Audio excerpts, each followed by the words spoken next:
All right, and welcome everybody. Hope you all are having a fantastic, fantabulous, awesome freaking day. My name is Garrett Shoemake, and this is the Shoemake Take coming at you with my Week 16 predictions. And if you want the most accurate and detailed predictions, I am your guy. Before we start, there's something I want to talk to you guys about. And if you guys want to go ahead and just jump into me talking about Week 16, the timestamp is in the video playhead down below, right? Yes. Also in the video description. So it's both. I was technically right on both ends.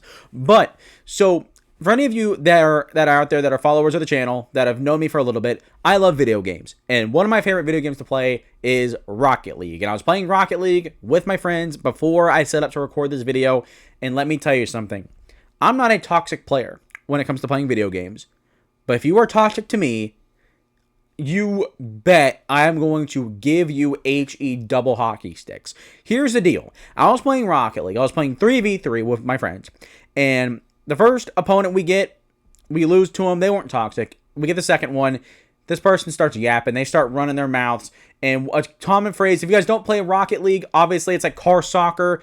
And a common toxic thing to say is, what a save, right? Indicating obviously because you missed the goal, right? You missed the save, so the toxic thing is what a save, right? So for that context established, the first game this person was toxic to us. They were being annoying, and after they scored the first goal, they scored the first goal of the game. We proceeded to beat them 2-1, and this happened like early on in the game too when they scored, and they said what a save. They never scored again. We never let them score again. They had, I think it was like 13 shots on net. So they took 13 shots onto our net, and we only had like 4. And we beat them by 1 goal. We absolutely shut them down. And of course, right as the game ended, they immediately leave the match. They don't want to hear it because my buddy is over there calling them a moron the whole time because they keep missing shots and we keep saving it. And then the second game, this gets better. It gets so much better. Another 3v3, and this fella immediately, what happened? Did they score on us first, and how it started? Yes, that's how it started. They scored, what a save, as one does, and we score on them, tie it. It's getting a little chippy, right? And three more times, this person passes the ball to us to score. There was one goal where he straight up just hit it off the sidewall. It bounced mid, and my teammate, my friend, shot it right into the net. The second goal, he saves it at first, hits it. I think it was, he hits it up. It goes down. He touches it again for my teammate to shoot it. He literally gets like a double pass. He passed it to the same guy, to my friend, the same time twice. He passed it to him twice and got scored on. And then in the third one, he just hit it right on the ground straight to me, like it was like a little puny, like just hit it right to me, and I went, like straight up popped that ball into the net. And he didn't even like stay. He straight up abandoned match. And if you abandon match in Rocket League, you can get banned from playing the game. Not like any like serious or anything, but like you can get banned for like 5 minutes. Like you cannot play for a certain period of time. So he abandoned the game after being toxic to us, and we bumped him once, and that led to us scoring. And that's what happened. We bumped him, and it led to a goal. That was the first goal, not the bounce mid. I was thinking about another game. Rocket League is so hard to keep track of because everything moves fast. I have a short-term memory loss when it comes to that game. I don't remember anything that happened, so this is difficult. Bear with me. So the person is just all mad. They're upset. They're being toxic, and we're over here just scoring on them, saying great pass, great pass, great pass over and over because he keeps passing us the ball. My other friend keeps calling him a moron over and over again.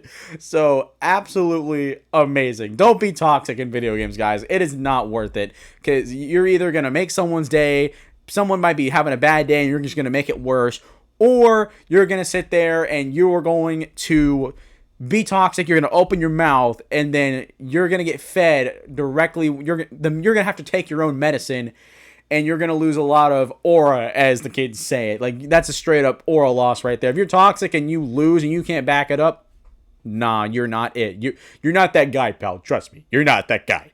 So with that being said, all of the Rocket League talk aside, let's talk about Week 16 because Week 16 is very top heavy. There's not a lot of great games on the slate, but the good ones that are there. Ooh, we are talking about some of the best games of the year. Talking about the stakes never being higher than they have before, and this playoff race is going to get shaken up in a big way this week. I think things are going to be a little bit different. Fan bases are absolutely not going to be happy after this week. If you thought it was like that after a couple weeks when I mentioned that the first time, oh no, we're going to have some fan bases that are, I can't say that word, they are angry. They're going to be very, very, very unhappy. So, yeah, let's hope that, or maybe I hope you guys come to me and tell me how you guys feel. I always want you guys to do that. So if you guys are not happy, please tell me. I want to know how you guys feel. But other than that, in the top 5 games of the week, those sentiments are reflected. And here's what we're breaking down. There's 2 divisional matchups that have made an appearance already in the top 5 that are making their second appearance. We have two teams that are scrapping with their playoff hopes nowhere near secure at this point. We have a battle of top 3 teams in the AFC and another divisional matchup that we're going to see for the first time this year that could make or break each team's playoff chances. So very, very interesting stuff right here. And I think this might be the best slate of top 5 games of the week all year long. All of these for me are certified bangers. There is no risk here. I'm going all in on these best games because they are simply the best. The next best one that didn't make the cut was Ravens Patriots. But honestly, I mean, a little bit of a spoiler. We'll talk a little bit more when we get to it near the end of the video. But Patriots, I have them winning that game. So with that being said, last week I went 9-7 picking games. That's not great, but it's still a winning record nonetheless. That brings me to 137-85 picking games on the year so far. So we are pretty darn good. And let me tell you something. I am not letting myself get 100 games wrong. That's not going to happen. I'm going to guarantee you that's not going to happen. If that happens, I'm quitting the channel. I was kidding. I'm not going to quit the channel. But it's not going to happen. I'm not going to let it happen. I don't care if it goes to 99. We're not hitting 100 losses. Absolutely not. So with that being said, it is time to preview Week 16 and give you my picks and predictions. And as I always say, it is time to let it preview. Starting with number 5, time to get scrappy with the Pittsburgh Steelers on the road against the Detroit Lions. And this is going to be a tough game for either team. I think it's going to be close. I think it's going to be very scrappy, hence the name of the game. But it's going to be fun. I think it's going to be a fun game nonetheless. And for the Pittsburgh Steelers, in order to get a big win on the road against the surging Detroit Lions, well, I guess they're not surging because they just lost against the Rams, but how are they going to get a win here? Because the Steelers are the ones that are heating up. Number 1, they really need to mitigate the Lions' pass rush because they have a backup left tackle going in. His last name is Cook. I can't remember who this guy is. My apologies, but they need to mitigate the pass rush just because. I mean, the Lions' pass rush is great. The secondary for Detroit is questionable. I mean, if you can contain them, Aaron Rodgers should have no problem taking shots down the field and having an efficient day akin to what he did against Miami. Will it be that efficient? Probably not, but it's still going to be a very efficient day if he can, or if the Steelers' offensive line can mitigate the Lions' pass rush and contain Aiden Hutchinson. Number 2, the defense needs to show out big time in this game. I don't think they're going to be able to just let the Lions offense move up and down the field and then just hold them to field goals and win in the red zone. I think they're going to need to make a few big plays of their own, get this Lions offense to sputter a little bit. And what we've seen this year is if you can make the Lions offense slow down, you can make them sputter and kind of trip up the stairs, if you will, you have a chance to beat them. So I think the Steelers defense really needs to show out here and make sure that they can do that because I don't think they're going to have the firepower or have the ability to stop the Lions by just letting them move up the field and then stopping them in the red zone. I think they're just going to need to do a lot more than that. And then key 3, they need to win the turnover battle. The Steelers are 7-0 when they win the turnover battle. I did that research and found out recently when I was making this script. So there you go. They absolutely need to win that battle. And if they don't, then the Steelers are going to lose. The records speak for themselves. Now for Detroit. How are they going to get a win at home and keep their playoff hopes alive? Number 1, just like how the Steelers have to mitigate the pass rush for Detroit, for them, has to get home. They have to get pressure on Aaron Rodgers. They have to help this secondary because Aaron Rodgers, at 42 years old, he is smart. He can see what's going to happen. He can read defenses. If he gets a clean pocket, he's going to tear them a new one. Straight up. The way that the Steelers offense has moved the ball down the field, the way they've distributed the ball these past couple of weeks, if they cannot get a pass rush on the Steelers offensive line and get Aaron Rodgers on the freaking ground, they are not going to win this game. Straight up. They need to get this pass rush to have a great and stellar performance. And then key two, they need to hit on their explosive plays. And I'm not just talking about the pass game. They need to hit explosives in the ground game too. Because here's the deal.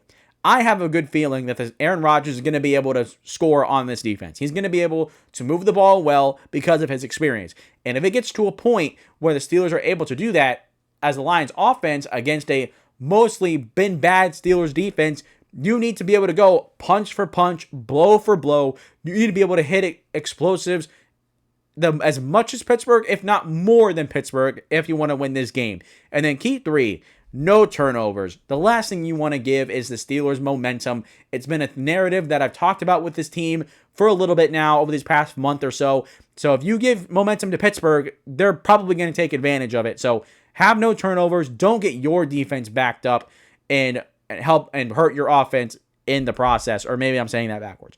But either way, no turnovers, and you should have no problem winning this game. Ultimately, who do I have winning? Give me Detroit. I think in a game like this where things are going to get tough, they're going to get a little scrappy, things might get a little messy. I think at some point during this game, probably the third quarter is where things are going to get a little muddy for both teams.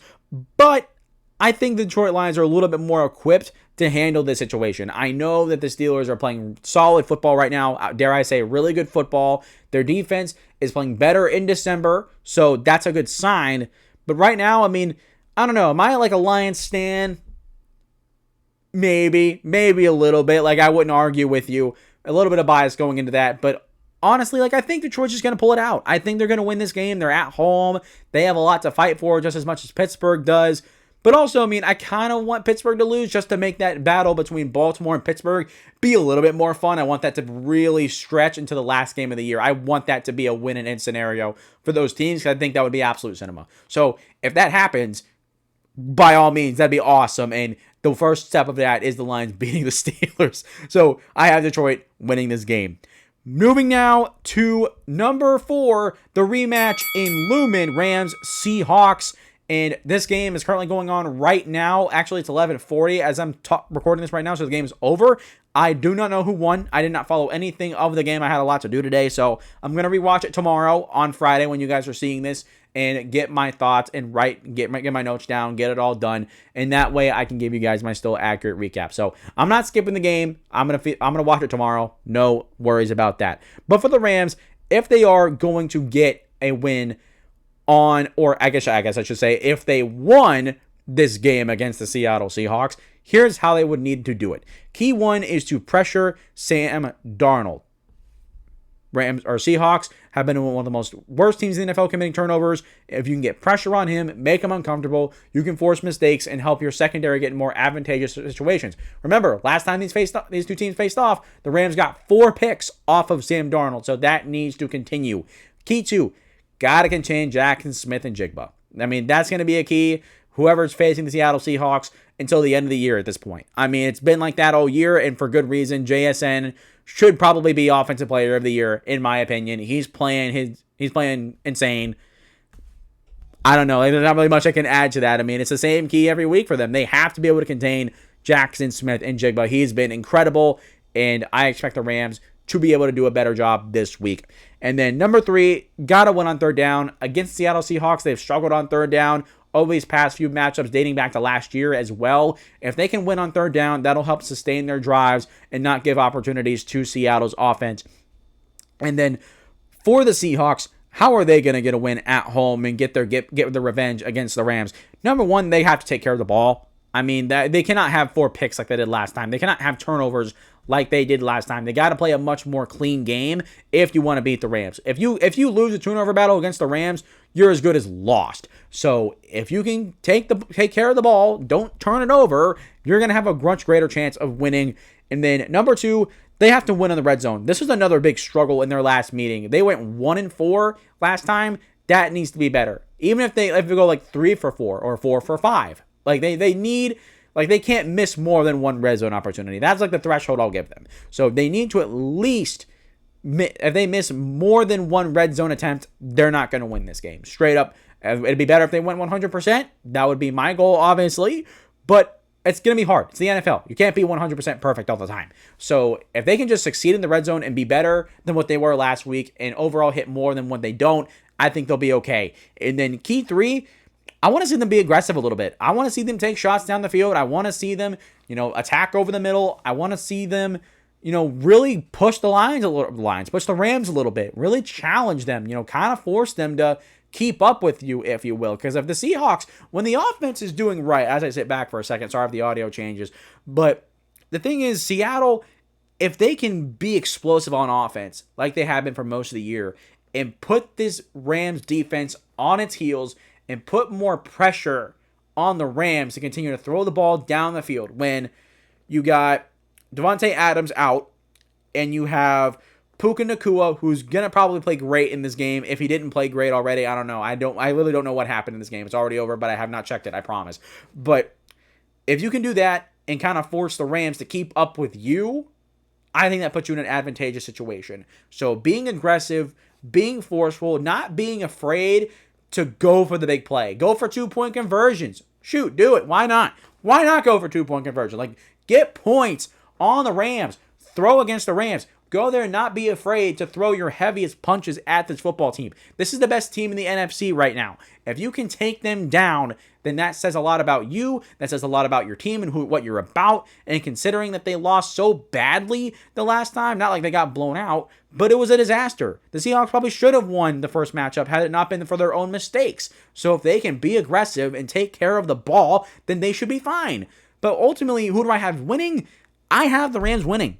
I think the Rams are still a better football team. The Rams have gotten better every single week, even since their last meeting. The Rams are better than what they were the last time they faced the Seattle Seahawks, and I think that's what's going to give them the edge. The Seahawks are still very good, but have they gotten so much better than how the Rams have gotten much better?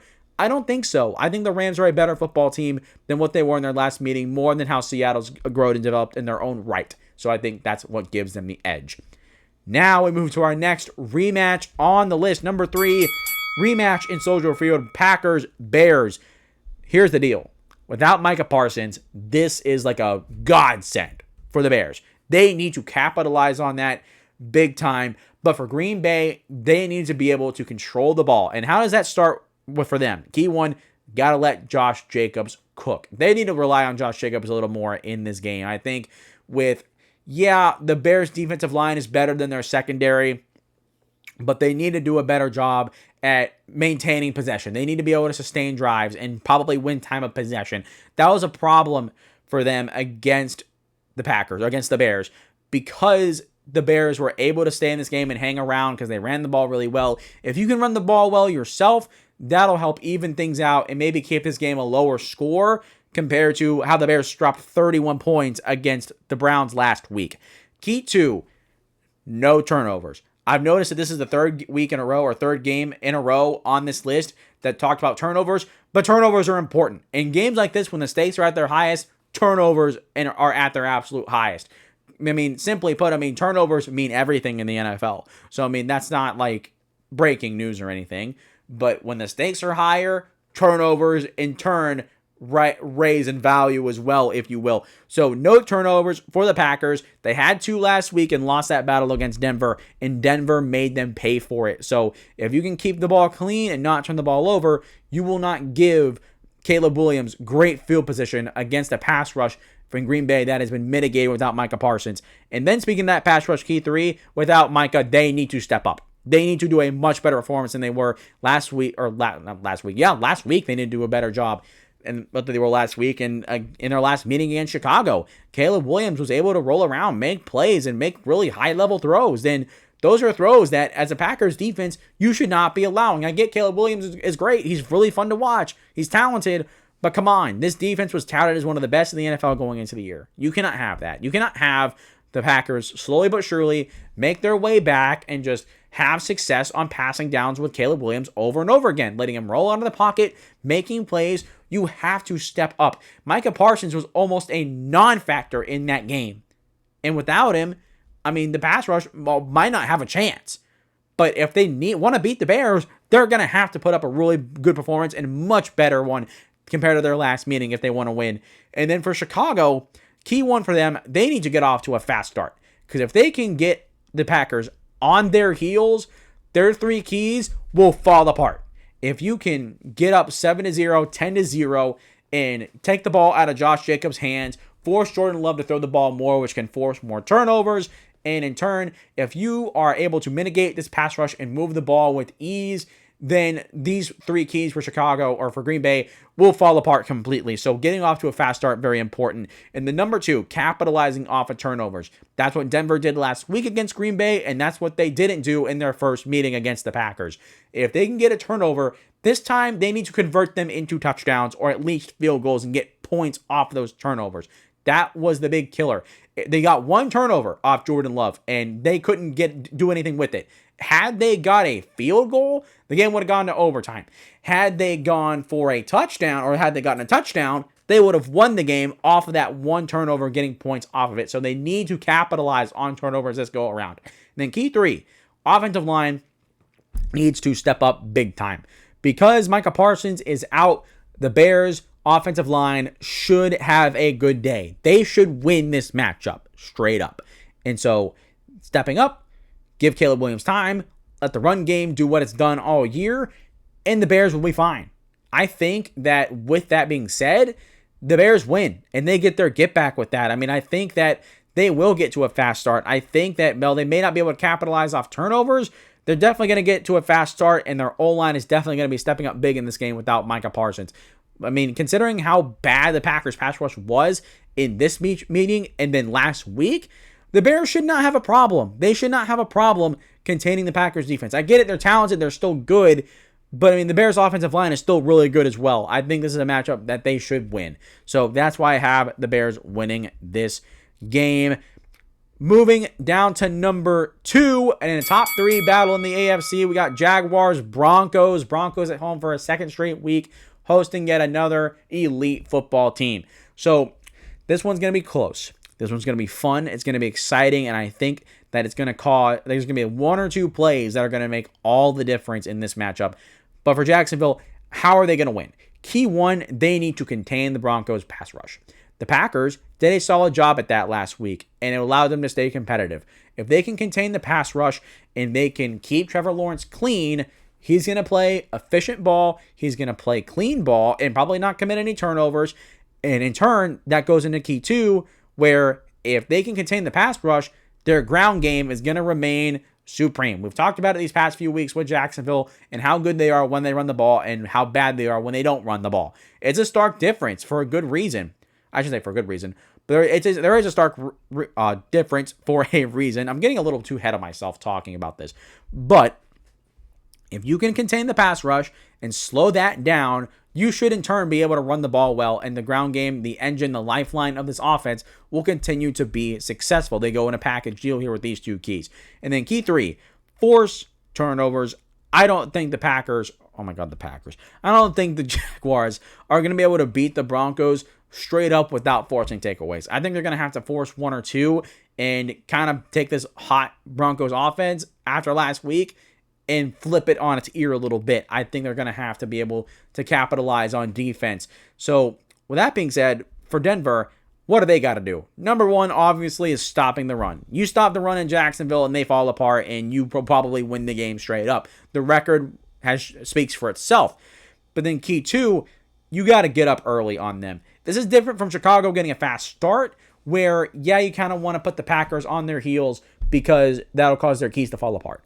If you get up early on Jacksonville, their lifeline, their run game, falls apart slowly but surely. So it's not really about taking down or making sure like the Packers don't accomplish their keys. More of, I want the Broncos to get up early on Jacksonville because it's going to break down their offensive success and what they do best. And that's the flaw with running football teams, is that if you get up early on them or you get up big on them, they have a hard time coming back from behind. They really struggle. Like, for example, when you have the Bills down 21-0 against the Patriots, yeah, the Bills run the ball better than anybody in the NFL. But they have Josh Allen. They have an elite quarterback that no matter what happens, he can throw the ball down the field. And Jacksonville doesn't have that still. I mean, Trevor Lawrence is playing really good ball, but if they get down, I don't trust Jacksonville or Trevor Lawrence to throw Jacksonville back into this game, into a victory. They need to run the ball well, and if they don't run the ball well, this team does not perform well. So if the Broncos get up early, that all goes away. So the key three, they need some Bo Nix magic. Bo Nix, what he was able to do last week against Green Bay was amazing. In the recap, I said it was superb. Bo Nix was incredible. He was straight up incredible, making plays like that was probably his best performance all year, just with the playmaking alone and out of structure ability. Wow. Simply wow. I was amazed. I didn't even know Bo Nix had that in him. He was over there running to the sideline, extending plays, making people miss, running away from Micah Parsons multiple times and outrunning him too. I mean, Bo Nix was really good. If Bo Nix can continue that and really make this Jaguars pass rush have to really try and get him down on the ground, and Bo Nix is getting away from it, play in and play out, the Broncos have a really good chance. You saw what they were able to do when Bo Nix was able to get out of the pocket and make plays. And so, Bo Nix magic, absolutely essential here. Who do I have winning? Give me Denver. One thing that I can trust with Denver is that even if things don't go their way, they find ways to win. Jacksonville, when certain things don't go their way, they have not been able to find ways to win compared to Denver. So I think even if Denver struggles in this game, they're going to find a way to win no matter what happens. Their record speaks for itself. And then we move to number one. This might be a little bit of a gamble with the Bucs and the Panthers in their first meeting in Bofa, more like Bofa D's nuts. I really shouldn't have said that. I thought about it before I recorded, and you know what? It didn't feel good coming out. I shouldn't have said that. If any of you youngins are here listening to the show, don't repeat that. Don't. I don't want you to get in trouble with your parents or whatever. But either way, it's our first meeting in Bank of America Stadium. That's what BOFA stands for, if you guys did not know. But that being said, this matchup is good. These two teams face off 2 times in 3 weeks. Right now, week 16 and then week 18. These two teams will be battling for the division in week 18. At this point, it's a guarantee. It's a guarantee for me, straight up. So in this first meeting, it's going to be very important because even if they're battling for the division at the end, you really want to get this first matchup out of the way and really get a foothold on that opponent. But for Tampa on the road, how are they going to get a win? Number one, they got to run the ball. The running game has been inconsistent because Bucky Irving's been in and out of the lineup throughout the year, but they really need to show up in this game. They really need to run the ball well and help keep some pressure off of Baker Mayfield and let him throw the ball with success. When the Bucs run the ball, their passing offense is so much better than when the run game is not doing very well. And then key two, they got to limit the deep shots. Bryce Young, Tetairoa McMillan, Xavier Legette, Jalen Coker, these guys can get downfield and win downfield. If you allow the Panthers offense and these receivers to take deep shots down the field, which is very doable for them since the Bucs secondary is not very good. If they can do that, that is going to really, really hurt the Bucs chances straight up, because the Bucs, are they equipped for a shootout?